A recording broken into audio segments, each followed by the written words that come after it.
രാമ രാമ രാമ ഹരേ ഹരേ. ഓം നമോ ഭഗവതേ വാസുദേവായ. ഓം നമോ ഭഗവതേ വാസുദേവായ. ഓം നമോ ഭഗവതേ വാസുദേവായ. ഹരേ കൃഷ്ണ. എല്ലാവർക്കും ഒരിക്കൽ കൂടി സ്വാഗതം. നമ്മൾ കഴിഞ്ഞ ദിവസം ശ്രീമദ് ഭാഗവത മഹാത്മ്യത്തെ കുറിച്ച് പറയാൻ ആരംഭിച്ചിട്ടുണ്ടായിരുന്നു.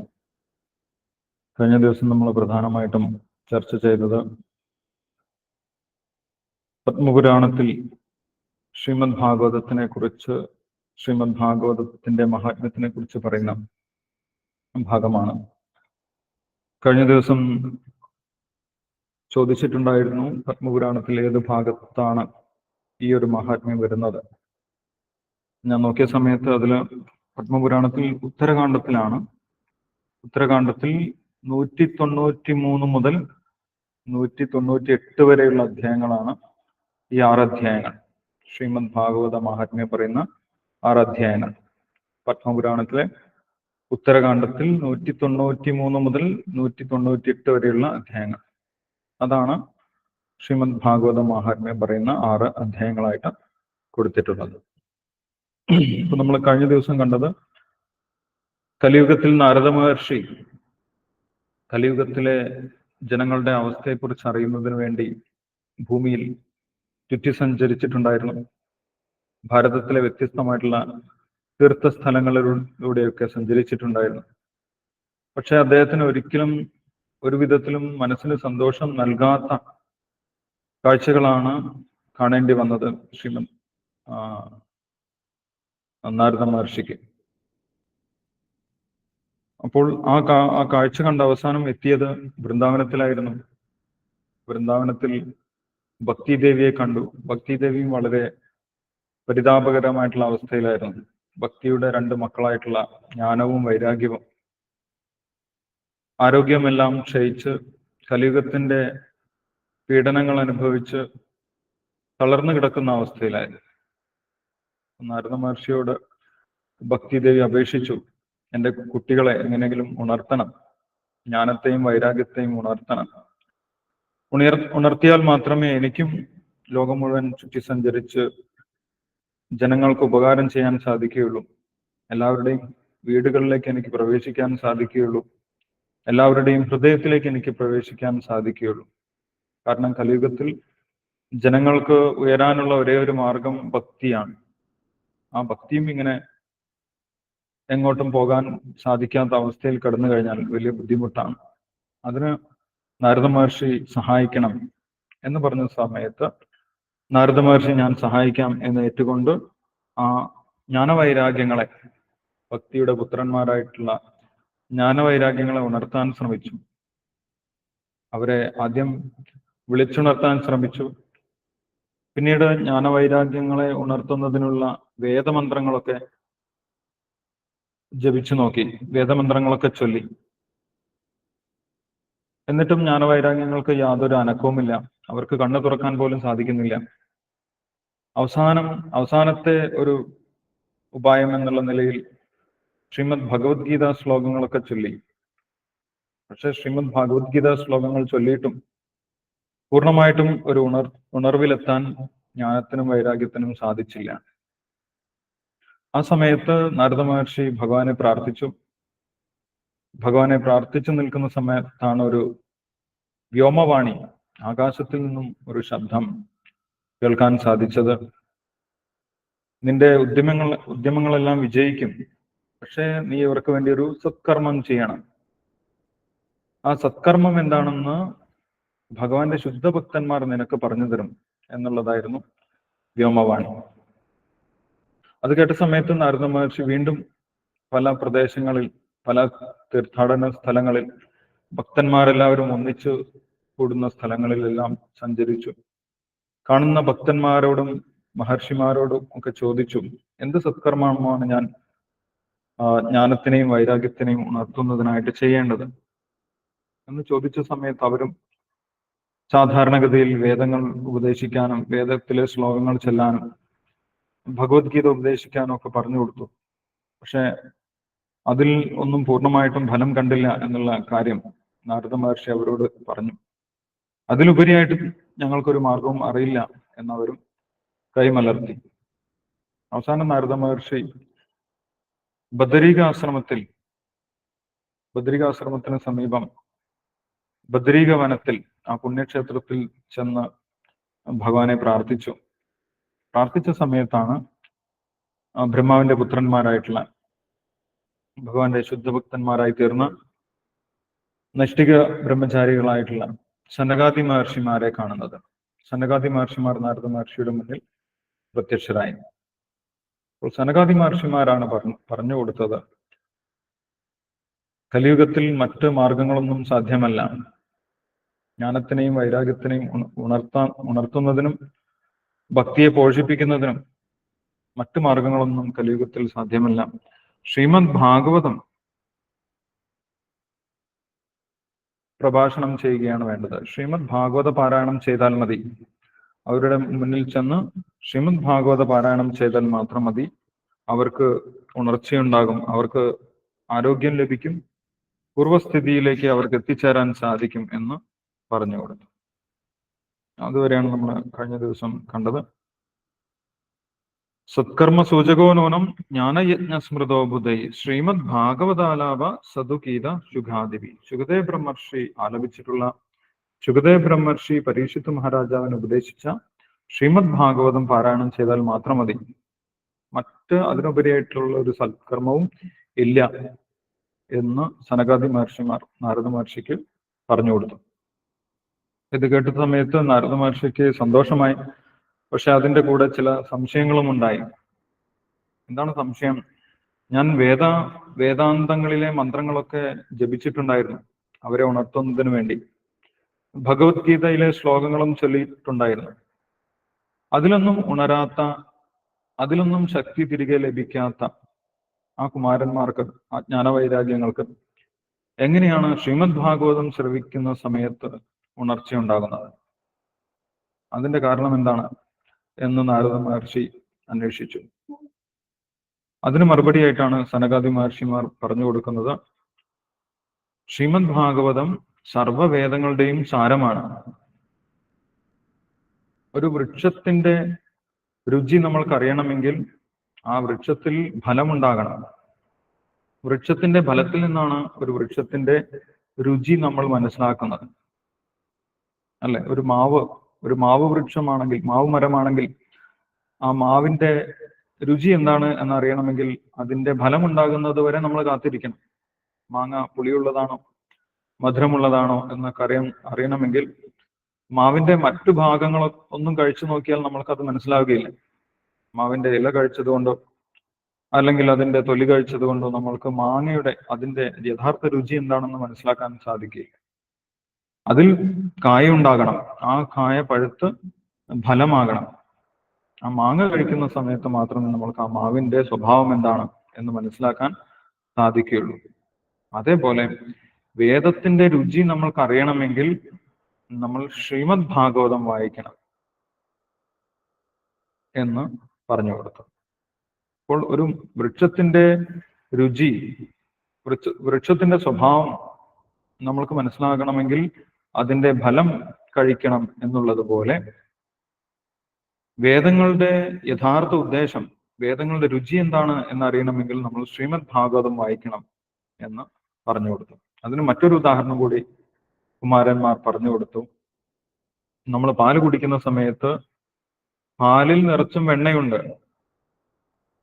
പാലിൽ നിന്നാണ് നമുക്ക് വെണ്ണ കിട്ടുന്നത്. പാലിൽ നിറച്ചും വെണ്ണയുണ്ട്. പക്ഷെ പാലിൽ വെണ്ണയുള്ളത് കൊണ്ട് പാല് കുടിക്കുന്ന സമയത്ത് നമ്മൾക്ക് വെണ്ണയുടെ രുചി അറിയാൻ സാധിക്കുന്നില്ല. പാലിന്റെ രുചി മാത്രമേ നമുക്ക് അറിയാൻ സാധിക്കുന്നുള്ളൂ. പാലിൽ നിന്നും വെണ്ണ കടഞ്ഞെടുത്താൽ മാത്രമേ നമ്മൾക്ക് വെണ്ണയുടെ രുചി അറിയാൻ സാധിക്കുകയുള്ളൂ.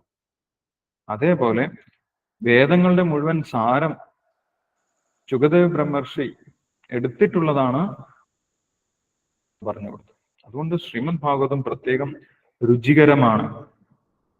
നിഗമകൽപ്പതരോർ ഗളിതം ഫലം ശുഖമുഖാത് അമൃതദ്രവ സംയുതം പിബത ഭാഗവതം രസമാലയം എന്നാണ് ഭാഗവതത്തിൽ തന്നെ പറയുന്നത്. ഭാഗവതത്തിൽ എല്ലാവിധ രസങ്ങളും ഉണ്ട്.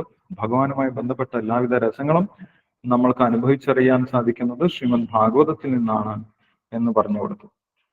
മാത്രമല്ല ശ്രീമദ് ഭാഗവതം ശ്രവിച്ചാൽ തന്നെ എല്ലാവിധ ദുഃഖങ്ങളും ഇല്ലാതാകും എന്നും പറഞ്ഞു കൊടുത്തു. ഇവിടെ പറയുന്നുണ്ട്, തത്രതേ വിസ്മയഖേന യഥ പ്രശ്നകരോ ഭവാൻ ശ്രീമദ് ഭാഗവതം ശ്രാവ്യം ശോക ദുഃഖ വിനാശനം. ശ്രീമദ് ഭാഗവതം ശ്രവിച്ചാൽ മതി, നമ്മുടെ എല്ലാവിധ ദുഃഖങ്ങളും ഇല്ലാതാവും. അതിന് അങ്ങനെ വലിയൊരു കഴിവുണ്ട് എന്നും പറഞ്ഞു കൊടുത്തു. അതിനുശേഷം ശ്രീമദ് ഭാഗവതത്തിന്റെ മഹാത്മ്യം സനത് കുമാരന്മാർ വിശദമായിട്ട് നാരദ മഹർഷിക്ക് പറഞ്ഞു കൊടുക്കുന്നുണ്ട്. ഇനി നാരദ മഹർഷിക്ക് യാതൊരു സംശയത്തിന്റെയും ആവശ്യമില്ല.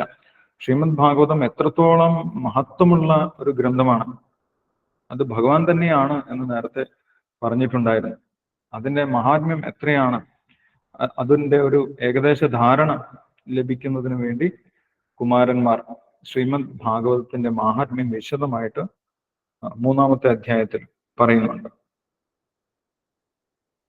അവിടെ പറയുന്നത് ഇങ്ങനെയാണ്: ഇത് അഥതേ വർണ്യതേ സ്മാഭിർ മഹിമാശുഗശാസ്ത്രച യസ്യ ശ്രവണമാത്രേണ മുക്തികരതലേ സ്ഥിത. ഇനി ശ്രീമദ് ഭാഗവതത്തിന്റെ മഹാത്മ്യം പറയാം എന്നാണ് കുമാരന്മാർ പറയുന്നത്. ആ മഹാത്മ്യം ശ്രവിച്ചാൽ തന്നെ ഒരു വ്യക്തിക്ക് മുക്തി ലഭിക്കുമെന്നാണ് പറയുന്നത്. ശ്രീമദ് ഭാഗവതത്തിന്റെ മഹാത്മ്യം ശ്രവിച്ചാൽ തന്നെ എന്ത് ലഭിക്കും? മുക്തി ലഭിക്കും. ശ്രീമദ് ഭാഗവതം വായിച്ചാൽ എന്തായിരിക്കും അവസ്ഥ? ശ്രീമദ് ഭാഗവതത്തിന്റെ മഹാത്മ്യം വായിച്ചാൽ തന്നെ മുക്തി ലഭിക്കുമെന്നാണ് കുമാരന്മാർ പറയുന്നത്. അഥതേ വർണ്ണതേ അസ്മാഭിർ മഹിമാ ശുഗശാസ്ത്രച. ശുഗശാസ്ത്രം എന്ന് പറയുന്നത് ശുഗദേവ ബ്രഹ്മർഷി പറഞ്ഞിട്ടുള്ള ഭാഗവതം തന്നെയാണ്. യസ്യ ശ്രവണ മാത്രേണ, ആ മഹാത്മ്യം കേട്ടാൽ തന്നെ എന്ത് സംഭവിക്കും? യസ്യ ശ്രവണ മാത്രേണ മുക്തി കരതലേ സ്ഥിത. പിന്നെ ആ വ്യക്തിയുടെ കൈകളിലാണ് മുക്തി. എപ്പോൾ വേണമെങ്കിലും മുക്തി നേടാം. മുക്തിക്ക് വേണ്ടി പിന്നെ ആഗ്രഹിക്കുകയില്ല. കാരണം അതിനേക്കാൾ ഉപരിയാണ് ശ്രീമദ് ഭാഗവതം എന്ന് പറയുന്നത്. മുക്തി കരതലേ സ്ഥിത. അതിന്റെ മുന്നേ നാരദ മഹർഷി ചോദിച്ചിട്ടുണ്ടായിരുന്നു, ശ്രവണ വിധി എന്താണ്? ശ്രീമദ് ഭാഗവതം ശ്രവിക്കുന്നതിന്റെ വിധി എന്താണ്? എപ്പോഴൊക്കെയാണ് ശ്രീമദ് ഭാഗവതം കേൾക്കാവുന്നത്? എപ്പോഴൊക്കെയാണ് ശ്രീമദ് ഭാഗവതം വായിക്കാവുന്നത്? ഇതൊക്കെ നാരദ മഹർഷി ചോദിച്ചിട്ടുണ്ടായിരുന്നു. അതിന് മറുപടിയായിട്ടാണ് കുമാരന്മാർ പറയുന്നത്, എപ്പോഴൊക്കെ ശ്രീമദ് ഭാഗവതം കേൾക്കാം എന്ന് പറഞ്ഞു കൊടുക്കുന്നുണ്ട്. സദാ സേവ്യ ശ്രീമദ് ഭാഗവതീ കഥ യസ്യ ശ്രവണ മാത്രേണ ഹരിശ്ചിത്തം സമാശ്രയേത്. ശ്രീമദ് ഭാഗവതം ശ്രവിക്കുന്നതിന് പ്രത്യേകിച്ച് സമയം കാലവും ഒന്നുമില്ല. അങ്ങനെ സമയം കാലവും ഒന്നും നോക്കേണ്ട ആവശ്യമില്ല എന്നാണ് പറയുന്നത്. എപ്പോൾ വേണമെങ്കിലും നമുക്ക് ശ്രീമദ് ഭാഗവതം ശ്രവിക്കാം. കുമാരന്മാർ പറയുന്നത് എപ്പോഴും ശ്രവിക്കണമെന്നാണ്. എപ്പോഴും ശ്രീമദ് ഭാഗവതം വായിക്കാനാണ് കുമാരന്മാർ പറയുന്നത്. സദാ സേവ്യ ശ്രീമദ് ഭാഗവതീ കഥ. അല്ലെ, ചില ആളുകളുണ്ട്, ഞാൻ വ്യാഴാഴ്ചയാണ് ഭാഗവതം വായിക്കുന്നത്, അല്ലെങ്കിൽ തിങ്കളാഴ്ചയാണ് ഭാഗവതം വായിക്കുന്നത്. അങ്ങനെ നോക്കേണ്ട ആവശ്യമില്ല എന്നാണ് പറയുന്നത്. എല്ലാ ദിവസവും എല്ലാ സമയത്തും, രാവിലെയാണ് ഭാഗവതം വായിക്കുന്നത്, വൈകുന്നേരമാണ് വായിക്കുന്നത്, രാത്രി വായിക്കാൻ പാടില്ല, അങ്ങനെയൊന്നുമില്ല. എല്ലാ സമയത്തും വായിക്കാമെന്നാണ് പറയുന്നത്. അല്ലെ, സപ്താഹം ഒക്കെ നടക്കുമ്പോൾ 6 മണിക്ക് ശേഷം വായിക്കാൻ പാടില്ല, അങ്ങനെയൊക്കെ പറയും. പക്ഷെ ഇവിടെ എന്താണ് പറയുന്നത്? സദാസേവ്യ ശ്രീമദ് ഭാഗവതീ കഥ. എപ്പോഴും ഭാഗവതം വായിക്കാമെന്നാണ് പറയുന്നത്. ഭാഗവതത്തിലും പറയുന്നുണ്ട്, നിത്യം ഭാഗവത സേവയാ നഷ്ടപ്രായേഷു അഭദ്രേഷു നിത്യം ഭാഗവത സേവയാ ഭഗവതി ഉത്തമ ശ്ലോകേ ഭക്തിർഭവതി നൈഷ്ഠികയും. നിത്യം എന്ന് പറഞ്ഞു കഴിഞ്ഞാൽ എപ്പോഴും എന്നാണ്. ഭഗവാന്റെ കീർത്തനം നമ്മൾക്ക് എപ്പോഴും ചെയ്യാം. അതിന് സമയത്തിന്റെയോ കാലത്തിന്റെയോ യാതൊരു പരിധിയും ഇല്ല എന്നാണ് പറയുന്നത്. ഭഗവത്ഗീതയിലും പറയുന്നുണ്ട്, അല്ലെ? ഭഗവത്ഗീതയിൽ ഭഗവാനെ കുറിച്ച് എപ്പോൾ കീർത്തിക്കാനാണ് ഭഗവാൻ പറയുന്നത്? കീർത്തനീയ സദാഹരി. ചൈതന്യ മഹാപ്രഭു പറയുന്നു, എപ്പോഴും ഹരിയെ നമുക്ക് കീർത്തിക്കാം. ഭഗവാൻ എന്താണ് പറയുന്നത്? സതതം കീർത്തയന്തോമാ. യെസ്, സതതം കീർത്തയന്തോമാ. എല്ലായ്പ്പോഴും എന്റെ കീർത്തനം ചെയ്യണം എന്നാണ് ഭഗവാൻ പറയുന്നത്. അല്ലെ, രാവിലെ മാത്രം ചെയ്യണം, അല്ലെങ്കിൽ തിങ്കളാഴ്ച ചെയ്യണം, വ്യാഴാഴ്ച ചെയ്യണം, അങ്ങനെയൊന്നും പറയുന്നില്ല. സതതം കീർത്തയന്തോമാം, എപ്പോഴും എന്നെ കീർത്തിക്കൂ എന്ന് ഭഗവാൻ പറഞ്ഞിട്ടുണ്ടെങ്കിൽ ഭഗവാന്റെ കീർത്തനമാണ് എന്ത്? ശ്രീമദ് ഭാഗവതം. ഭഗവാനെ കീർത്തിക്കുന്നതാണ് ശ്രീമദ് ഭാഗവതം. അപ്പോൾ ശ്രീമദ് ഭാഗവതം എപ്പോഴും നമ്മൾക്ക് വായിക്കാം. നിത്യം ഭാഗവത സേവ.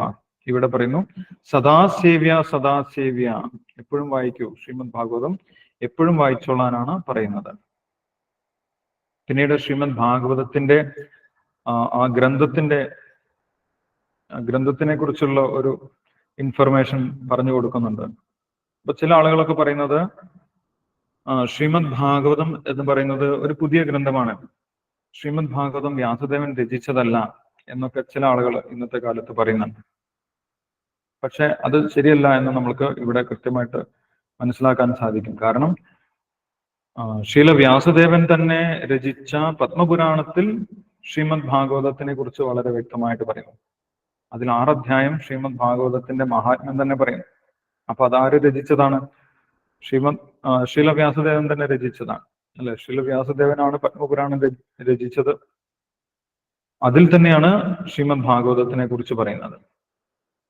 അതിന്റെ ശ്ലോകത്തിന്റെ എണ്ണം കൂടി പറയുന്നുണ്ട്. ഇത്ര ശ്ലോകമാണുള്ളത്, ഇത്ര സ്കന്ധമാണ് ഉള്ളത് എന്ന് ഇവിടെ പറയുന്നുണ്ട്. പത്മപുരാണത്തിൽ പറയുന്നു, ഗ്രന്ഥോ 18 12 സ്കന്ധ സംഹിത പരീക്ഷിച്ചുക സംവാദ ശൃണു ഭാഗവതം ചതത്. ഗ്രന്ഥം, ആ ശ്രീമദ് ഭാഗവത ഗ്രന്ഥം എത്ര ഉള്ളതാണ്? 18 18,000 ശ്ലോകങ്ങളുള്ളതാണ്. 12 സ്കന്ധ സംഹിത 12 സ്കന്ധങ്ങളാണ് ശ്രീമദ് ഭാഗവതത്തിലുള്ളത്. അപ്പോൾ വ്യാസദേവർക്ക് പരിചയമില്ലാത്ത ഒരു ഗ്രന്ഥമല്ല ശ്രീമദ് ഭാഗവതം. വ്യാസദേവൻ തന്നെയാണ് ഇവിടെ പത്മപുരാണത്തിൽ ഇത് എഴുതി വെച്ചിട്ടുള്ളത്. 12 സ്കന്ധങ്ങളാണുള്ളത്, 18,000 ശ്ലോകമാണുള്ളത് എന്ന് ഇവിടെ നേരത്തെ തന്നെ എഴുതി വെച്ചിട്ടുണ്ട്. അതിന്റെ അർത്ഥം ശ്രീമദ് ഭാഗവതം പുരാണമാണ്, പണ്ട് മുതലേ ഉള്ളതാണ്. വ്യത്യസ്തമായിട്ടുള്ള ഗുരുപരമ്പരയിലൂടെ ശ്രീമദ് ഭാഗവതം പകർന്നു വന്നിട്ടുണ്ട്. നേരത്തെ തന്നെ പണ്ട് തന്നെ ശ്രീമദ് ഭാഗവതം ബ്രഹ്മാവിന് ഭഗവാൻ ഉപദേശിച്ചിട്ടുണ്ടായിരുന്നു. ഗർഭോദകശായി വിഷ്ണുവാണ് ബ്രഹ്മാവിന് ഉപദേശിച്ചത്. തേനെ ബ്രഹ്മഹൃദ യ ആദികവയെ മുഹ്യന്തിയ സൂര്യ എന്ന് ശ്രീമദ് ഭാഗവതത്തിന്റെ ആദ്യത്തെ ശ്ലോകത്തിൽ തന്നെ നമുക്ക് കാണാൻ സാധിക്കും. മറ്റൊരു ഗുരുപരമ്പരയിലൂടെ സനകാദി മഹർഷിമാർക്ക് കിട്ടിയിട്ടുള്ളത് സംഘർഷണ ഭഗവാൻ ശ്രീമദ് ഭാഗവതം സനത് കുമാരന്മാർക്ക് ഉപദേശിച്ചിട്ടുണ്ടായിരുന്നു. അങ്ങനെയാണ് കുമാരന്മാർക്ക് ശ്രീമദ് ഭാഗവതം ലഭിച്ചത്. ശുകദേവ് ബ്രഹ്മർഷിക്ക് വ്യാസദേവനെ ഉപദേശിക്കുന്നതിന്റെ മുന്നേ മഹാദേവൻ ഉപദേശിച്ചിട്ടുണ്ടായിരുന്നു. സ്കന്ദപുരാണത്തിൽ പറയുന്നുണ്ട്,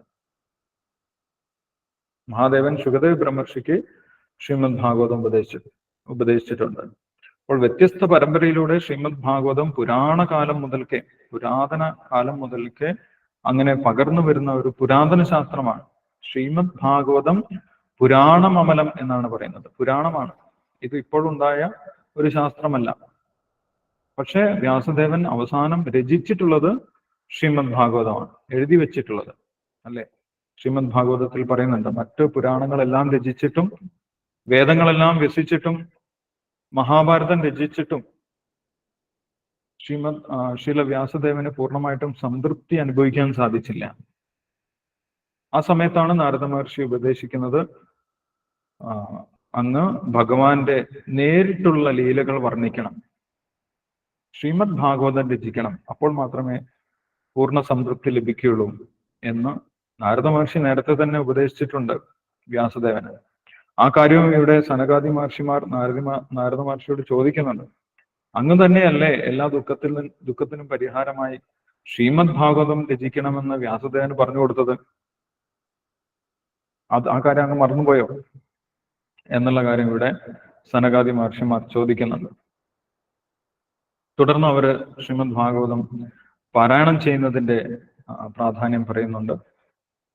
താവത് സംസാരചക്രേസ്മിൻ ഭ്രമദേ അജ്ഞാനദ പുമാൻ യാവത് കർണഗദാനാസ്തി ശുഖശാസ്ത്ര കഥാക്ഷണം. ഒരു വ്യക്തിക്ക് ഈ സംസാര ചക്രത്തിൽ നിന്ന്, ഈ ജനന മരണത്തിന്റെ ചക്രത്തിൽ നിന്ന് പുറത്തു കടക്കണമെന്ന് ആത്മാർത്ഥമായിട്ട് ആഗ്രഹമുണ്ടെങ്കിൽ, സിൻസിയറായിട്ട് അവർ ആഗ്രഹിക്കുന്നുണ്ടെങ്കിൽ, യഥാർത്ഥത്തിൽ അവർക്ക് ആഗ്രഹമുണ്ടെങ്കിൽ അവർ തീർച്ചയായിട്ടും ശ്രീമദ് ഭാഗവതം ശ്രവിക്കണം എന്നാണ് പറയുന്നത്. ശ്രീമദ് ഭാഗവതം ഒരു വ്യക്തിയുടെ കർണത്തിലേക്ക് കടക്കാതെ, ഒരു വ്യക്തിയുടെ ഹൃദയത്തിലേക്ക് കടക്കാതെ ആ വ്യക്തിക്ക് മോക്ഷം ലഭിക്കുകയില്ല എന്നാണ് പറയുന്നത്. കുറച്ചെങ്കിലും ശ്രീമദ് ഭാഗവതം കേൾക്കണം എന്നിവിടെ പ്രത്യേകിച്ച് പറയുന്നു. താവത് സംസാര ചക്രേസ്മിൻ ഭ്രമതേ അജ്ഞാനത പുമാൻ യാവത് കർണഗതാനാസ്തി ശുഖശാസ്ത്ര കഥാക്ഷണം. ഒരു ക്ഷണനേരമെങ്കിലും കേട്ടാൽ മതി. കുറച്ചെങ്കിലും ശ്രീമദ് ഭാഗവതം ശ്രവിക്കാതെ ഒരു വ്യക്തിക്ക് മുക്തി ലഭിക്കുകയില്ല. ഭഗവത്ഗീതയിലും ഭഗവാൻ ഈ കാര്യം പറയുന്നുണ്ട് അല്ലെ. ഭഗവാന്റെ ലീലകൾ ശ്രവിച്ച് ഭഗവാന്റെ ലീലകൾ സത്യമാണ് എന്ന് ബോധ്യപ്പെട്ട ഒരു വ്യക്തിക്കാണ് പുനർജന്മമില്ലാതാകുന്നത്. 4-ാമത്തെ അധ്യായത്തിൽ 9-ാമത്തെ ശ്ലോകത്തിൽ ഭഗവാൻ പറയുന്നുണ്ട്, ജന്മകർമ്മച്ചമേ ദിവ്യം ഏവം യോ വേത്തി തത്വതഃ തെക്വാ ദേഹം പുനർജന്മനൈതി മാമേതി സോർജുന. ആരാണോ ഭഗവാന്റെ ലീലകൾ കേട്ട് അത് സത്യമാണെന്ന് ബോധ്യപ്പെട്ടിട്ടുള്ളത് അവർക്ക് പുനർജന്മമില്ല. അപ്പൊ അതിന്റെ അർത്ഥം എന്താണ്? പുനർജന്മമില്ലാതാകണമെങ്കിൽ നമ്മൾ ഭഗവാന്റെ ലീലകൾ മനസ്സിലാക്കിയിരിക്കണം എന്നുള്ളതാണ്. ഇപ്പൊ ശ്രീമദ് ഭാഗവതം കേൾക്കാതെ ഒരു വ്യക്തിക്ക് മുക്തി ലഭിക്കുന്നില്ല എന്നുള്ള കാര്യം പറഞ്ഞു. കിം ശ്രുതൈർബഹുഭീ ശാസ്ത്രൈ പുരാണൈശ്ച ഭ്രമാവഹേ ഏകം ഭാഗവതം ശാസ്ത്രം മുക്തിദാനേന ഗർജതി. മുക്തി നൽകാൻ ഏറ്റവും പര്യാപ്തമായിട്ടുള്ള, ഏറ്റവും കെൽപ്പുള്ള ഗ്രന്ഥമാണ് ശ്രീമദ് ഭാഗവതം. ആ ശ്രീമദ് ഭാഗവതം ശ്രവിക്കുന്ന ഒരു വ്യക്തി മറ്റു ഗ്രന്ഥങ്ങളൊന്നും വായിക്കേണ്ട ആവശ്യമില്ല എന്നാണ് പറയുന്നത്. നമ്മൾ പലതരത്തിലുള്ള ഗ്രന്ഥങ്ങൾ വായിച്ചു കഴിഞ്ഞാൽ നമുക്ക് ചിലപ്പോൾ കൺഫ്യൂഷൻ ഉണ്ടാകും.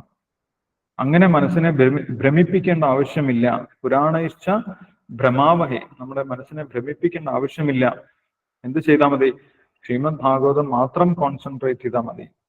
ശ്രീമദ് ഭാഗവതം നമ്മളെ പൂർണ്ണമായിട്ടും ഭഗവാനിലേക്ക് തിരിച്ചു കൊണ്ടുപോകാൻ കെൽപ്പുള്ള ഗ്രന്ഥമാണ്, വൈകുണ്ഠ പന്ഥാവാണ് എന്ന് പറഞ്ഞിരിക്കുന്നു. അപ്പൊ ശ്രീമദ് ഭാഗവതം മാത്രം മതി ഒരു വ്യക്തിയെ ഭഗവാനിലേക്ക് എത്തിക്കാൻ എന്നിവിടെ കുമാരന്മാർ പറഞ്ഞു കൊടുത്തു. കഥാ ഭാഗവതസ്യാപി നിത്യം ഭവതി യദ്ഗൃഹേ തദ്ഗൃഹം തീർത്ഥരൂപം ഹി വസതാം പാപനാശനം. ഏതൊരു വീട്ടിലാണോ ശ്രീമദ് ഭാഗവതം ദിവസവും വായിക്കുന്നത് ആ വീട് എന്തായി മാറുമെന്നാണ് പറയുന്നത്? തദ്ഗൃഹം തീർത്ഥരൂപം ഹി, ആ ഗൃഹം ഒരു പുണ്യസ്ഥലമായിട്ട് മാറും എന്ന് പറയും. ആ വീട് തന്നെ ഒരു തീർത്ഥസ്ഥലമായിട്ട് മാറും. ഏത് വീട്ടിലാണോ ദിവസവും നിത്യവും ഭാഗവത പാരായണം നടക്കുന്നത് ആ വീട് ഒരു പുണ്യസ്ഥലമായിട്ട് മാറും, തീർത്ഥസ്ഥലമായിട്ട് മാറും. വസതാം പാപനാശനം, വസതാം ഹി പാപനാശനം. ആ വീട്ടിൽ താമസിച്ചാൽ മതി ഒരു വ്യക്തിയുടെ പാപം ഇല്ലാതാകും എന്ന് പറയും.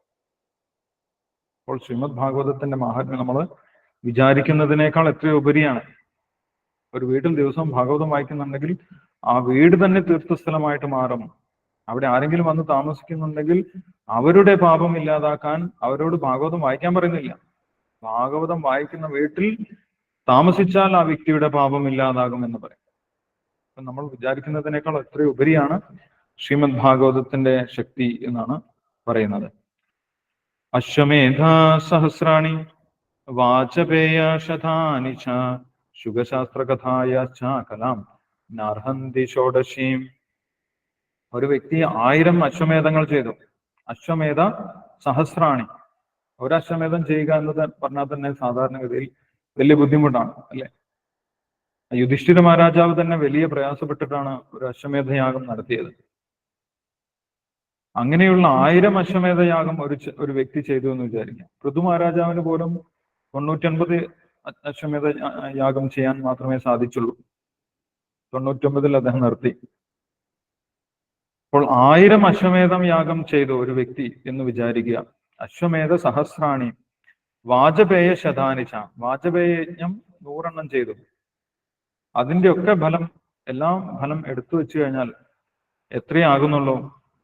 ശ്രീമദ് ഭാഗവതം മുഴുവൻ പാരായണം ചെയ്യുന്നതിന്റെ 16ൽ ഒരു അംശം പോലും ആകുന്നില്ല എന്നാണ് ഇവിടെ പറയുന്നത്. ശുഖശാസ്ത്ര കഥായാശ്ച കലാം നാർഹന്തി ഷോഡശീം, 16ൽ ഒരു അംശം പോലും ആകുന്നില്ല. അപ്പോൾ പിന്നെ നമ്മൾ എന്തിനാണ് മറ്റ് യജ്ഞങ്ങളൊക്കെ ചെയ്യാൻ പോകുന്നത്? 1000 അശ്വമേധ യാഗം ചെയ്തു കഴിഞ്ഞാൽ പോലും അത് ശ്രീമദ് ഭാഗവതം മുഴുവൻ പാരായണം ചെയ്യുന്നതിന്റെ 16-ൽ ഒരു അംശം മാത്രമേ അത്ര പോലും ആകുന്നില്ല. അങ്ങനെ കമ്പയർ ചെയ്യാൻ പോലും സാധിക്കില്ല എന്നാണ് പറയുന്നത്. ഇതൊരു നമ്മൾക്കൊരു ധാരണ ലഭിക്കുന്നതിന് വേണ്ടിയിട്ടാണ് താരതമ്യം ചെയ്യുന്നത്. ശ്രീമദ് ഭാഗവതത്തെ അങ്ങനെ താരതമ്യം ചെയ്യരുത് എന്നാണ് പറയുന്നത്. കാരണം എന്താണ്? അങ്ങനെ താരതമ്യം ചെയ്യുന്നതിനേക്കാൾ ഉപരിയാണ് അതിന്റെ ഫലം. നമ്മൾക്ക് കണക്ക് കൂട്ടാൻ സാധിക്കുന്നതിനേക്കാൾ ഉപരിയാണ് ശ്രീമദ് ഭാഗവതത്തിന്റെ ഫലം. അതുകൊണ്ട് അങ്ങനെ കണക്ക് കൂട്ടരുത് എന്നാണ് പറയുന്നത്. പക്ഷേ നമ്മൾക്കൊരു ധാരണ കിട്ടുന്നതിന് വേണ്ടിയിട്ടാണ് കുമാരന്മാർ ഇവിടെ ആ ഒരു കണക്ക് നമ്മൾക്ക് പറഞ്ഞു തരുന്നത്. താവത് പാപാനി ദേഹേസ്മിൻ നിവസന്തി തപോധന യാവന്ന ശ്രൂയതേ സമ്യക് ശ്രീമദ് ഭാഗവതം നരേ. ഒരു വ്യക്തിയുടെ ശരീരത്തിൽ പാപം ഇരിക്കുന്നുണ്ടാകും. പാപം ചെയ്യുന്നതിനുള്ള വാസന, തെറ്റുകൾ ചെയ്യുന്നതിനുള്ള വാസന ഉണ്ടാകും. അത് നമ്മൾ താൽക്കാലികമായിട്ട് എങ്ങനെ കുറയ്ക്കാൻ ശ്രമിക്കും? നമ്മൾ വ്രതങ്ങളൊക്കെ ചെയ്ത്, അല്ലെങ്കിൽ തപസ്യ ചെയ്ത്, അല്ലെങ്കിൽ ധ്യാനം ചെയ്ത്, പ്രാണായാമം ചെയ്തൊക്കെ ആ പാപത്തിനെ കുറയ്ക്കാൻ നമ്മൾ ശ്രമിക്കും, അല്ലെങ്കിൽ പാപം ചെയ്യാതിരിക്കാൻ നമ്മൾ ശ്രമിക്കും. പക്ഷെ ആ പാപവാസന ഇല്ലാതാകുന്നില്ല എന്നാണ് പറയുന്നത്. ആ പാപത്തിന്റെ വേരുകൾ എപ്പോഴും ആ ചെയ്യാനുള്ള ഒരു ടെൻഡൻസി എപ്പോഴും നമ്മുടെ ഹൃദയത്തിനകത്ത് അങ്ങനെ ഇരിക്കുന്നുണ്ട്. പക്ഷെ ശ്രീമദ് ഭാഗവതം പാരായണം ചെയ്യുന്നവരുടെ ആ ടെൻഡൻസി ഇല്ലാതാകും എന്ന് പറയും. പാപം ചെയ്യാനുള്ള വാസന വേരോടുകൂടി ഇല്ലാതാകുന്നത് ശ്രീമദ് ഭാഗവത പാരായണം ആരംഭിക്കുമ്പോഴാണ് എന്നാണ് ഇവിടെ പറയുന്നത്. താവത് പാപാനി ദേഹേസ്മിൻ നിവസന്തി തപോധന യാവന്ന ശ്രൂയതേ സമ്യക് ശ്രീമദ് ഭാഗവതം നരേ. ശ്രീമദ് ഭാഗവതം വായിക്കുന്നത് വരെ, വായിക്കാൻ ആരംഭിക്കുന്നത് വരെ പാപം ചെയ്യാനുള്ള വാസന ഒരു വ്യക്തിയുടെ ശരീരത്തിൽ തന്നെ ഉണ്ടാകും എന്ന് പറയുന്നു. ശ്രീമദ് ഭാഗവതം വായിക്കാൻ ആരംഭിക്കുമ്പോഴാണ് ആ ഒരു വാസന, പാപം ചെയ്യുന്നതിനുള്ള വാസന ഇല്ലാതാകുന്നത്. അതെങ്ങനെയാണ് ഇല്ലാതാകുന്നതെന്ന് ഭാഗവതത്തിൽ വളരെ വ്യക്തമായിട്ട് പറയുന്നുണ്ട്, അല്ലെ? ശൃണ്ണതാം സുഖതാം കൃഷ്ണ പുണ്യശ്രവണ കീർത്തന ഹൃദയന്തസ്തോഹി അഭദ്രാണി വിധുനോതി സുഹൃത്സത. ഭഗവാൻ തന്നെ അവരുടെ ഹൃദയത്തിൽ വന്ന്, ആരാണോ ഭഗവാന്റെ ലീലകൾ ശ്രവിക്കുന്നത്, ഭാഗവതം ശ്രവിക്കുന്നത്, അവരുടെ ഹൃദയത്തിൽ പ്രവേശിച്ച് ആ ഹൃദയത്തിലുള്ള എല്ലാവിധ അഭദ്രങ്ങളും, ഹൃദയന്തസ്തോഹി അഭദ്രാണി വിധുനോതി, ഭഗവാൻ തന്നെ കഴുകിക്കളയും എന്ന് പറയും, അല്ലെ? ഭഗവാൻ കഴുകിയാൽ പിന്നെ അത്രയ്ക്കും അവിടെ ശുദ്ധിയാകും, പിന്നെ അവിടെ ഭഗവാൻ ഇരിക്കുകയും ചെയ്യും. അതുകൊണ്ടാണ് ആ പാപം ചെയ്യാനുള്ള ടെൻഡൻസി തന്നെ, പാപവാസന തന്നെ ഒരു വ്യക്തിയിൽ നിന്ന് ഇല്ലാതാകുന്നത്.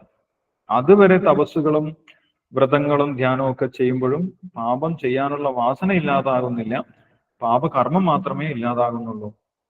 ശ്രീമദ് ഭാഗവതം വായിക്കുന്നതോടുകൂടിയാണ് ആ പാപവാസന ഒരു വ്യക്തിയുടെ ശരീരത്തിൽ നിന്നും പൂർണ്ണമായിട്ട് കഴുകിക്കളയുന്നത് എന്നിവിടെ പറഞ്ഞു കൊടുത്തു. ന ഗംഗാ ന ഗയാ കാശി പുഷ്കരം ന പ്രയാഗകം ശുഗശാസ്ത്രകഥായാശ്ച ഫലേന സമതാം നയേത്. നമ്മൾ തീർത്ഥാടനങ്ങൾ നടത്താറുണ്ട് പുണ്യം നേടുന്നതിന് വേണ്ടി, വ്യത്യസ്തമായിട്ടുള്ള തീർത്ഥാടനം. ആ തീർത്ഥാടനത്തിൽ ഏറ്റവും വലിയ തീർത്ഥാടനമാണ് ഗംഗാ സ്നാനം, അതേപോലെ ഗയാശ്രാദ്ധം, കാശിയാത്ര, പുഷ്കരം, അതേപോലെ പ്രയാഗം, ഇങ്ങനെയുള്ള തീർത്ഥാടന സ്ഥലങ്ങളിൽ പോകുന്നത്. പക്ഷെ ഇവിടെയൊക്കെ പോയി കഴിഞ്ഞാലും, അതിന്റെയൊക്കെ ഫലം നമ്മൾ ചേർത്ത് വെച്ച് കഴിഞ്ഞാലും ശ്രീമദ് ഭാഗവത പാരായണത്തിന്റെ ആ ഫലത്തിലേക്ക് എത്തുന്നില്ല എന്ന് പറയുന്നു. അതും ഒരിക്കലും തുല്യപ്പെടുത്താൻ സാധിക്കുകയില്ല എന്ന് കുമാരന്മാർ പറഞ്ഞു കൊടുക്കുകയാണ്. ന ഗംഗാ ന ഗയാ കാശി പുഷ്കരം ന പ്രയാഗകം ശുഗശാസ്ത്ര കഥായാശ്ച ഫലേന സമതാം നയേത്. നമ്മളെല്ലാ തീർത്ഥാടന സ്ഥലങ്ങളിലും സഞ്ചരിച്ചാലും, എല്ലാ പുണ്യതീർത്ഥങ്ങളിലും സ്നാനം ചെയ്താലും ശ്രീമദ് ഭാഗവതം ശ്രവിക്കുന്നതിന്റെ അത്ര ആ ഒരു പുണ്യം നമ്മൾക്ക് ഒരിക്കലും ലഭിക്കുകയില്ല എന്നാണ് പറയുന്നത്. പിന്നീട് പറയുന്നു, നമ്മൾക്ക് ഭഗവാന്റെ അടുത്തേക്ക് തിരിച്ചു പോകാൻ ആത്മാർത്ഥമായിട്ട് ആഗ്രഹമുണ്ടെങ്കിൽ, ഭഗവാന്റെ അടുത്തേക്ക് തിരിച്ചു പോകണം എന്ന് പറയുന്നത് യഥാർത്ഥമാണെങ്കിൽ എന്ത് ചെയ്യണം? തീർച്ചയായിട്ടും നമ്മൾ ശ്രീമദ് ഭാഗവതം എല്ലാ ദിവസവും വായിച്ചിരിക്കണം എന്നാണ് പറയുന്നത്. ശ്രീമദ് ഭാഗവതം എല്ലാ ദിവസവും വായിക്കാതെ നമുക്ക് ഭഗവാന്റെ അടുത്തേക്ക് തിരിച്ചു പോകണം എന്ന് പറയുന്നത് അത് സീരിയസ് ആയിട്ട് പറയുന്നതല്ല. അത് അവർ ഗൗരവമായിട്ട് പറയുന്നതല്ല എന്നാണ് ഇവിടെ പറയുന്നത്. ശ്ലോകാർത്ഥം ശ്ലോകപാദം വാ നിത്യം ഭാഗവതോദ്ഭവം പടസ്വ സുമുഖേനൈവ യദീച്ഛസി പരാംഗതി. യദീച്ഛസി പരാംഗതി. ആരാണോ പരാംഗതി ഭഗവാന്റെ അടുത്തേക്ക് തിരിച്ചു പോകണമെന്ന് യഥാർത്ഥത്തിൽ ആഗ്രഹിക്കുന്നത് അവരെന്ത് ചെയ്യണം? ശ്ലോകാർത്ഥം ശ്ലോകപാദം വാ. എത്ര സമയം ഇല്ല എന്ന് പറയുന്നവരാണെങ്കിലും എന്ത് ചെയ്യണം? ഒരു പകുതി ശ്ലോകമെങ്കിലും വായിച്ചിരിക്കണം. ഏറ്റവും ചുരുങ്ങിയതാണ് പറയുന്നത്, പകുതി ശ്ലോകമെങ്കിലും വായിച്ചിരിക്കണം എന്ന് പറയും. ശ്ലോകാർത്ഥം ശ്ലോകപാദം വാ നിത്യം ഭാഗവതോദ്ഭവം പടസ്വ സുമുഖേനൈവ യദീച്ഛസി പരാംഗതി. പരമമായിട്ടുള്ള ഗതി, ഭഗവാന്റെ അടുത്തേക്ക് തിരിച്ചുപോക്ക് ആഗ്രഹിക്കുന്നവർ തീർച്ചയായിട്ടും ദിവസവും ഭാഗവതം വായിച്ചിരിക്കണം. ഇനി തീരെ സമയമില്ല എന്ന് പറയുന്നവർ ശ്ലോകത്തിന്റെ പകുതിയെങ്കിലും വായിക്കണമെന്നാണ് പറയുന്നത്. അല്ലെ, പകുതിയായിട്ട് നമ്മൾ ആരും വായിക്കാറില്ല. പക്ഷെ അതെങ്കിലും വായിച്ചാൽ അതിന്റെ ആ ഒരു ഗുണമുണ്ടാകും എന്നിവിടെ പറയുകയാണ്. പിന്നീട് ഭാഗവതത്തിൽ എല്ലാ ആരാധനയും ഉൾക്കൊണ്ടിട്ടുണ്ട് എന്നാണ് അടുത്ത ശ്ലോകങ്ങളിൽ പറയുന്നത്. ശ്രീമദ് ഭാഗവതം പാരായണം ചെയ്യുന്നവർ മറ്റു വ്യത്യസ്ത ആരാധനകളൊന്നും ചെയ്യേണ്ട ആവശ്യമില്ല. എല്ലാം ശ്രീമദ് ഭാഗവതത്തിൽ ഉൾക്കൊണ്ടിട്ടുണ്ട് എന്ന് അടുത്ത ശ്ലോകങ്ങളിൽ നിന്ന് നമുക്ക് മനസ്സിലാക്കാൻ സാധിക്കും. വേദാതിർവേദമാദാച പൗരുഷം സൂക്തമേവച ത്രയീ ഭാഗവതം ചൈവ ദ്വാദശാക്ഷര ഏവച ദ്വാദശാത്മാ പ്രയാഗശ്ച കാല സംവത്സരാത്മക ബ്രാഹ്മണാശ്ച അഗ്നിഹോത്രം ച ശുരഭിർദ്വാദശീ തഥാ തുളസീ ച വസന്തശ്ച പുരുഷോത്തമ ഏവച ഏതേഷാം തത്വത പ്രാജ്ഞൈർ ന പൃഥക് ഭാവ ഇഷ്യതേ. ഭക്തിയിൽ നമ്മൾ വ്യത്യസ്തമായിട്ടുള്ള ആരാധനകളൊക്കെ ചെയ്യും.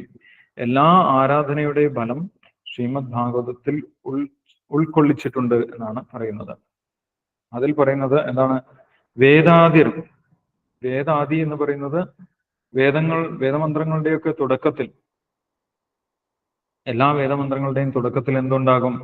ഓംകാരം ഉണ്ടാകും. അതിനാണ് വേദാദി എന്ന് പറയുന്നത്. ആ ഓംകാരത്തിന്റെ ഉപാസന ചെയ്യുന്ന ആളുകളുണ്ട്.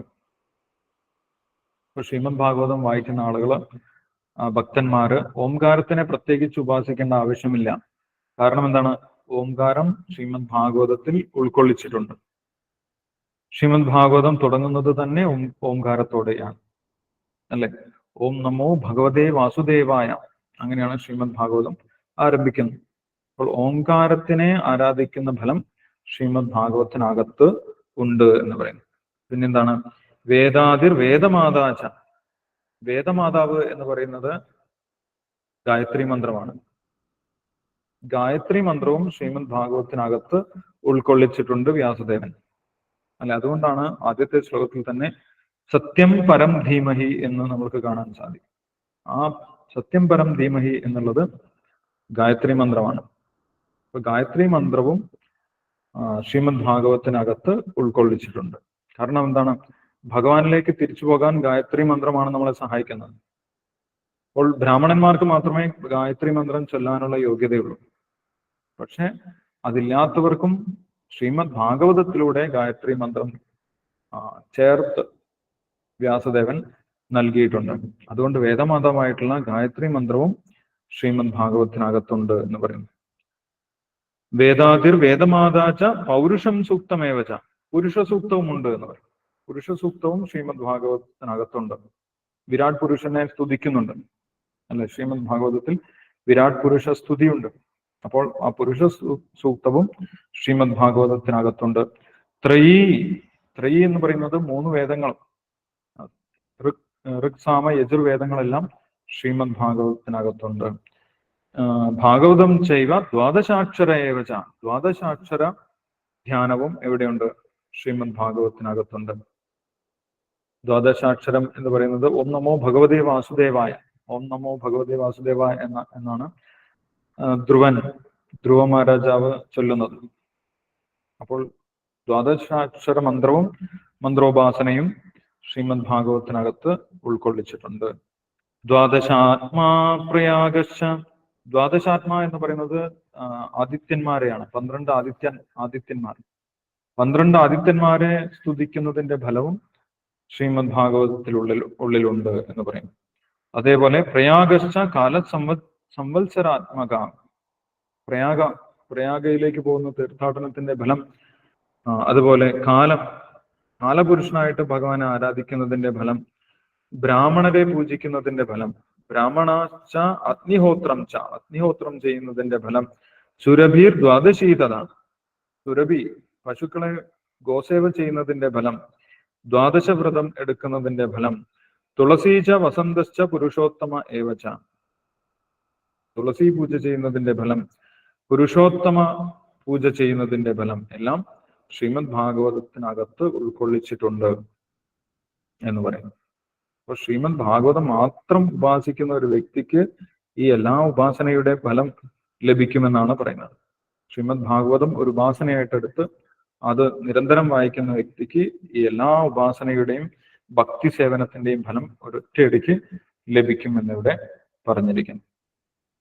യശ്ച ഭാഗവതം ശാസ്ത്രം വാചയേതർത്ഥതോ നിശം ജന്മകോടികൃതം പാപം നശ്യതേനാത്ര സംശയ.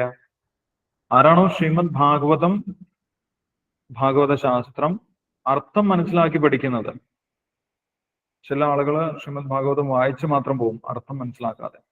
അതിനൊരു ഫലമുണ്ട്. പക്ഷെ ആരാണോ അർത്ഥം മനസ്സിലാക്കി പഠിക്കുന്നത്, ആ ഫലത്തിനെ കുറിച്ചാണ് ഇവിടെ പറയുന്നത്. ശാസ്ത്രം വാചയേത് അർത്ഥതോ അനിശം, ഓരോ വാക്കിന്റെ അർത്ഥമൊക്കെ മനസ്സിലാക്കി പഠിക്കുന്നത്. അങ്ങനെ പഠിക്കുകയാണെങ്കിൽ ജന്മകോടികൃതം പാപം നശ്യതേനാത്ര സംശയ, കോടിക്കണക്കിന് ജന്മങ്ങളിലെ പാപം ആ വ്യക്തിയുടെ പാപം ഇല്ലാതായി തീരും. അപ്പോൾ ശ്രീമദ് ഭാഗവതം അർത്ഥം മനസ്സിലാക്കി പഠിക്കുന്നതിന് പ്രത്യേക പ്രാധാന്യമുണ്ട് എന്ന് പറയുന്നു. അർത്ഥം അറിയാതെ പഠിച്ചു കഴിഞ്ഞാലും അതിൻ്റെതായിട്ടുള്ള ഗുണമുണ്ട്, അതിന് ദോഷമില്ല. പക്ഷെ അർത്ഥം മനസ്സിലാക്കി പഠിച്ചു കഴിഞ്ഞാൽ അതിന് കൂടുതൽ ഫലമുണ്ട് എന്നാണ് പറയുന്നത്. ജന്മകോടികൃതം പാപം നശ്യതേ നാത്ര സംശയ, കോടിക്കണക്കിന് ജന്മത്തിലെ പാപം ഇല്ലാതാകും. ശ്ലോകാർത്ഥം ശ്ലോകപാദം വാ പഠേത് ഭാഗവതം ചയ നിത്യം പുണ്യം അവാപ്നോതി രാജസൂയാശ്വമേധയാ.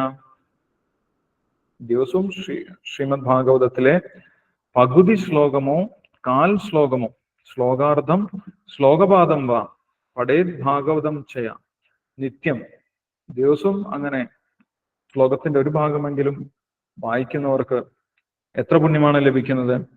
പുണ്യം അവാപ്നോതി രാജസൂയാശ്വമേധയാ. ദിവസവും ഓരോ രാജസൂയം ചെയ്യുന്നതിന്റെയോ അശ്വമേധം ചെയ്യുന്നതിന്റെയോ ഫലം ലഭിക്കും എന്ന് പറയാം. കലിയുഗത്തിൽ നമ്മൾക്ക് അശ്വമേധം ചെയ്യാനോ രാജസൂയം ചെയ്യാനോ ഒന്നും സാധിക്കുകയില്ല. എന്ത് ചെയ്താൽ മതി?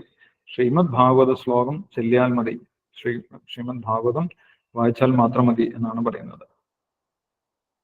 ഉക്തം ഭാഗവതം നിത്യം കൃതം ചാഹരിചിന്തനം തുളസീ പോഷണം ചൈവ ധേനൂനാം സേവനം സമം. ഭാഗവതം ദിവസവും നമ്മൾ വായിച്ചു കഴിഞ്ഞാൽ ഭഗവാനെ നിരന്തരമായിട്ട് സ്മരിക്കുന്നതിന്റെ ഫലം ലഭിക്കും എന്ന് പറയും. ഭഗവാനെ നിരന്തരം സ്മരിച്ചു കഴിഞ്ഞാൽ നമ്മൾക്ക് ഭക്തി ലഭിക്കും. അല്ലെ, ഭഗവത്ഗീതയിൽ നിർദ്ദേശിക്കുന്നുണ്ട്, മന്മനാ ഭവ മദ്ഭക്തോ. എപ്പോഴും മനസ്സിൽ നമ്മൾ ഭഗവാനെ സ്മരിക്കണമെന്ന് ഭഗവാൻ അവിടെ നിർദ്ദേശിക്കുന്നുണ്ട്. എങ്ങനെയാണ് എപ്പോഴും ഭഗവാനെ സ്മരിക്കുന്നത്? എപ്പോഴും ഭാഗവതം സ്മരിച്ചാൽ മതി, ഭാഗവതത്തിലെ ഭഗവാന്റെ വ്യത്യസ്തമായിട്ടുള്ള ലീലകൾ സ്മരിച്ചാൽ മതി, അല്ലെങ്കിൽ ഭഗവാന്റെ നാമം ജപിച്ചാൽ മതി. ഹരിചിന്തനം, ഭഗവാന്റെ സ്മരണയുടെ ഫലമാണ് ശ്രീമദ് ഭാഗവതം വായിക്കുന്നത്. അത് രണ്ടും ഈക്വൽ ആണ് എന്നാണ് പറയുന്നത്. തുളസി പോഷണം ചെയ്വ ധേനൂനാം സേവനം സമം. തുളസിക്ക് പോഷണം ചെയ്യുന്നതിന്റെയും ഗോസേവ ചെയ്യുന്നതിന്റെ എല്ലാം ഫലം നമ്മൾക്ക് ശ്രീമദ് ഭാഗവതം വായിക്കുന്നതിലൂടെ ലഭിക്കുമെന്ന് പറയും. പിന്നെ ഏതൊരു വ്യക്തിയാണോ അവസാന സമയത്ത് ശരീരം വെടിയാനുള്ള സമയത്ത് ഏതൊരു വ്യക്തിക്കാണോ ശ്രീമദ് ഭാഗവതം ശ്രവിച്ചുകൊണ്ട് തിരിച്ചു പോകാൻ സാധിക്കുന്നത്, ആ വ്യക്തിക്ക് നേരെ ഭഗവാന്റെ അടുത്തേക്ക് പോകാൻ സാധിക്കുമെന്നിവിടെ പറയുന്നുണ്ട്. അന്ധകാലേ തുയേനൈവ ശ്രൂയതേ ശുഖശാസ്ത്രവാക് പ്രീത്യാതസേവ വൈകുണ്ഠം ഗോവിന്ദോ വി പ്രയച്ഛതി. അവസാന സമയത്ത് ആർക്കാണോ ശ്രീമദ് ഭാഗവതം ശ്രവിച്ചുകൊണ്ട് പോകാൻ സാധിക്കുന്നത്, അല്ലെങ്കിൽ ഭഗവാന്റെ നാമം ശ്രവിച്ചുകൊണ്ട് പോകാൻ സാധിക്കുന്നത്, ആ വ്യക്തിക്ക് നേരെ വൈകുണ്ഠത്തിലേക്ക് പോകാം. വൈകുണ്ഠത്തിലേക്ക് എൻട്രി ഉണ്ട്. ആ വ്യക്തി ആരായിരുന്നാലും വേണ്ടില്ല എന്ന് പറയും. അല്ലെ? അപ്പോൾ നമ്മൾക്ക് നമ്മുടെ ബന്ധുക്കളോട് അവസാന കാലത്ത് ചെയ്യാൻ പറ്റുന്ന ഏറ്റവും വലിയൊരു കാര്യം എന്താണ്? ആ പോകാൻ സമയത്ത്, മരണസമയത്ത് ഒരു വ്യക്തിക്ക് ഭാഗവതം വായിച്ചു കൊടുക്കുക, അല്ലെങ്കിൽ ഭഗവാന്റെ നാമം ജപിച്ചു കൊടുക്കുക എന്നുള്ളതാണ്, അല്ലെ? അതല്ലാതെ നമ്മൾ അവിടെ പോയി കരഞ്ഞു കഴിഞ്ഞാൽ ആ വ്യക്തിക്ക് വൈകുണ്ഠത്തിലേക്ക് പോകാനുള്ള അവസരമാണ് നമ്മൾ നഷ്ടപ്പെടുത്തുന്നത്. അപ്പോൾ അവസാന സമയത്ത് ഇതാണ് ചെയ്യേണ്ടത് എന്ന് പറയുന്നു. അന്ധകാലേതു ഏനൈവ ശ്രൂയതേ ശുഖശാസ്ത്രവാ പ്രീത്യാ തസേവ വൈകുണ്ഠം ഗോവിന്ദോപി പ്രയച്ഛതി. ഭഗവാൻ ഗോവിന്ദന്റെ അടുത്തേക്ക്, വൈകുണ്ഠത്തിലേക്ക് ഒരു വ്യക്തിക്ക് ശ്രീമദ് ഭാഗവതം കേട്ടുകൊണ്ട് തിരിച്ചു പോകാൻ സാധിക്കും എന്ന് പറയുന്നു. ഹേമാസിംഹായുധം ചെയ്തത് വൈഷ്ണവായ ദദാദിയഃ കൃഷ്ണേന സഹസായുജ്യം സാ പുമാൻ ലഭതേ ധ്രുവം. ആരാണോ ശ്രീമദ് ഭാഗവതം ദാനം ചെയ്യുന്നത്, ശ്രീമദ് ഭാഗവതം ഏറ്റവും വലിയ ദാനം ശ്രീമദ് ഭാഗവത ദാനമാണെന്ന് പറയും. അതെങ്ങനെയാണ് ദാനം ചെയ്യേണ്ടത്? ഹേമസിംഹയുധം ചെയ്തത് വൈഷ്ണവായ ദദാദിയ. ആർക്കാണ് ദാനം ചെയ്യേണ്ടത്, എങ്ങനെയാണ് ദാനം ചെയ്യേണ്ടത് എന്നൊക്കെ പറയുന്നു. ഹേമസിംഹയുധം, ഒരു സുവർണ സിംഹാസനത്തിൽ, ശ്രീമദ് ഭാഗവതത്തിന് അത്രയും പ്രാധാന്യം നൽകിക്കൊണ്ട് ഒരു സിംഹാസനത്തിൽ വെച്ചുകൊണ്ട് ഒരു വൈഷ്ണവന്, ഒരു ഭക്തന് ശ്രീമദ് ഭാഗവതം നമ്മൾ ദാനം നൽകുകയാണെങ്കിൽ കൃഷ്ണേന സഹസായുജ്യം സപുമാൻ ലഭതേ ധ്രുവം. ആ വ്യക്തിക്ക് തീർച്ചയായും അതുകൊണ്ട് മാത്രം കൃഷ്ണന്റെ അടുത്തേക്ക്, ഭഗവാന്റെ അടുത്തേക്ക്, വൈകുണ്ഠ ലോകത്തിലേക്ക് തിരിച്ചു പോകാൻ സാധിക്കും എന്ന് പറയുന്നു. ഭാഗവതം ദാനത്തിന്റെ റിസൾട്ടാണ്. ഭാഗവതം ദാനം ചെയ്തു കഴിഞ്ഞാൽ ഭഗവാന്റെ അടുത്തേക്ക് പോകാൻ സാധിക്കുമെന്ന് ഇവിടെ പത്മപുരാണത്തിൽ പറയുന്നു. ദുർലഭൈവ കഥാലോകേ ശ്രീമദ് ഭാഗവതോദ്ഭവ കോടി ജന്മ സമുദ്ധേന പുണ്യേനൈവ തു ലഭ്യതേ. ഈ ശ്രീമദ് ഭാഗവതം ലഭിക്കുന്നത് തന്നെ കോടി ജന്മത്തിലെ പുണ്യത്തിന്റെ ഫലമായിട്ടാണ് എന്ന് പറയും. നേരത്തെ തന്നെ പറഞ്ഞിട്ടുണ്ട്, ജന്മാന്തരേ ലഭേ പുണ്യം. ജന്മാന്തരങ്ങളായി നമ്മൾ ആർജിച്ച പുണ്യത്തിന്റെ ഫലമായിട്ടാണ് നമ്മൾക്കിപ്പോൾ ഭാഗവതം ലഭിച്ചിട്ടുള്ളത്, അല്ലെങ്കിൽ ഭാഗവതം ശ്രവിക്കാൻ ഭാഗ്യമുണ്ടായിട്ടുള്ളത് എന്ന് പറയും. അത് എത്ര ജന്മത്തിലാണെന്നാണ് ഇവിടെ പറയുന്നത്. കോടി ജന്മ സമുദ്ധേന പുണ്യേനൈവ തു ലഭ്യതേ. കോടാനുകോടി ജന്മങ്ങളിൽ നമ്മൾ ചെയ്തിട്ടുള്ള പുണ്യത്തിന്റെ ഫലമായിട്ടാണ് ഇപ്പോൾ ഭാഗവതം നമ്മൾക്ക് വായിക്കാനും കേൾക്കാനും ഉള്ള അവസരം ഉണ്ടായിട്ടുള്ളത് എന്ന് പറയും, അല്ലെ? ശീലപ്രഭാതരാണ് നമ്മൾക്ക് അതിനു വേണ്ടിയിട്ടുള്ള അവസരം ഉണ്ടാക്കിയിട്ടുള്ളത്. ശീലപ്രഭാതരെ നമ്മൾക്ക് മനസ്സിലാകുന്ന രീതിയിൽ ശ്രീമദ് ഭാഗവതം 18,000 ശ്ലോകങ്ങളും ഓരോ വാക്കും അതിന്റെ വിവർത്തനം, 18,000 ശ്ലോകങ്ങൾക്കും വിവർത്തനം, 18,000 ശ്ലോകങ്ങൾക്കും ഭാവാർത്ഥം നൽകി. അല്ല, അത്രയ്ക്കും വിശദമായിട്ട് ശ്രീമദ് ഭാഗവതം നമ്മൾക്ക് വേണ്ടി രചിച്ചു തന്നിട്ടുണ്ട് ശീലപ്രഭാതര. അതിന്റെ ആ ശീലപ്രഭാതരുടെ അനുഗ്രഹം കൊണ്ടുകൂടിയാണ് നമ്മൾക്ക് ഈ ഭാഗവതം ലഭിച്ചിട്ടുള്ളത്. ചിലപ്പോൾ നമ്മുടെ മാത്രം പുണ്യം കൊണ്ടായിരിക്കില്ല, അല്ല, അങ്ങനെയുള്ള വലിയ ഭക്തന്മാരുടെ, ഭഗവാൻ പറഞ്ഞയച്ചിട്ടുള്ള ശുദ്ധഭക്തന്മാരുടെ അനുഗ്രഹം കൊണ്ടാണ് നമ്മൾക്കിപ്പോൾ ശ്രീമദ് ഭാഗവതം ലഭിച്ചിട്ടുള്ളത് എന്ന് പറയും. കോടി ജന്മസമുദ്ധേന പുണ്യേനൈവതു ലഭ്യതേ തേന യോഗനിധേ ധീമൻ ശ്രോതവ്യാസ പ്രയത്നത ദിനാനാം നിയമോ നാസ്തി സർവദാ ശ്രവണം മത. അപ്പൊ ഇങ്ങനെ ആ ശ്രീമദ് ഭാഗവതത്തിന്റെ മഹാത്മ്യം പറഞ്ഞു കൊടുത്തതിന് ശേഷം കുമാരന്മാർ നാരദ മഹർഷിയോട് പറഞ്ഞു കൊടുത്തു, ഈ ശ്രീമദ് ഭാഗവതം വായിക്കുന്നതിന് പ്രത്യേകിച്ച് ഇന്ന ദിവസം എന്നൊന്നുമില്ല, എല്ലാ ദിവസം വായിക്കണം എന്നാണ്. യെസ്, എന്താണ് ഒരു മെസ്സേജ് വരുന്നുണ്ടല്ലോ, ഓപ്പൺ മീറ്റിംഗ് എന്നുള്ളത്. ഇപ്പൊ ആർക്കും ജോയിൻ ചെയ്യാൻ സാധിക്കുന്നില്ല, എന്തെങ്കിലും ബുദ്ധിമുട്ടുണ്ടോ?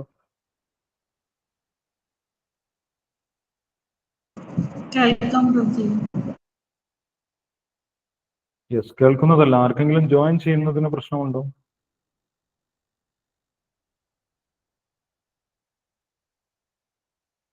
Open meeting. ഹരേ കൃഷ്ണ.